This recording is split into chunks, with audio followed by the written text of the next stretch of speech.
তাহলে 1 নম্বর প্রশ্ন, হযরত ইউসুফ আলাইহিস সালামের পিতার নাম কি? হযরত ইউসুফ আলাইহিস সালামের পিতার নাম ইয়াকুব আলাইহিস সালাম, যিনি একজন নবী ছিলেন। সঠিক উত্তর। 2 নম্বর, ইউসুফ আলাইহিস সালামের ছোট ভাইয়ের নাম কি ছিল? ইউসুফ আলাইহিস সালামের ছোট ভাইয়ের নাম ছিল বেনিয়ামিন। সঠিক উত্তর। 3 নম্বর, হযরত ইউসুফ আলাইহিস সালাম কত বছর বয়সে মৃত্যুবরণ করেন? তিনি 110 বছর বয়সে মৃত্যুবরণ করেন।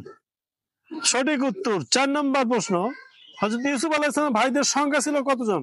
হযরত ইউসুফ আলাইহিস সালামের ভাইদের সংখ্যা ছিল 12 জন। সঠিক উত্তর। 5 নম্বর প্রশ্ন, হযরত ইউসুফ আলাইহিস সালাম মিশরে কি মন্ত্রিত্ব পেয়েছিলেন? হযরত ইউসুফ আলাইহিস সালাম মিশরের কৃষি মন্ত্রী পদ পেয়েছিলেন। সঠিক উত্তর। 6 নম্বর, হযরত ইউসুফ আলাইহিস সালামের মুজিজা কি ছিল? হযরত ইউসুফ আলাইহিস সালাম স্বপ্নের চমৎকার ব্যাখ্যা দিতে পারতেন। সঠিক উত্তর।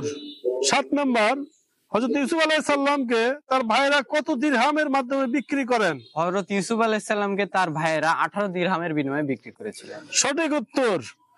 8 নম্বর, হযরত ইউসুফ আলাইহিস সালামের স্ত্রীর নাম কি ছিল? হযরত ইউসুফ আলাইহিস সালামের স্ত্রীর নাম ছিল আসেনাত। সঠিক উত্তর। 9 নম্বর, হযরত ইউসুফ আলাইহিস সালাম কোন কারাগারে বন্দী ছিলেন? হযরত ইউসুফ আলাইহিস সালাম জাবিরা কারাগারে বন্দী ছিলেন, যা মাটির 40 থেকে 50 ফিট গভীরে অবস্থিত। সঠিক উত্তর। 10 নম্বর, হযরত ইউসুফ আলাইহিস সালাম কত বছর কারাগারে অবস্থান করেছিলেন? এই সম্পর্কে মত পার্থক্য রয়েছে। ঐতিহাসিকদের মতে 7 বছর, 12 বছর অথবা 14 বছর। সঠিক উত্তর। আসসালামু আলাইকুম ওয়া রাহমাতুল্লাহ।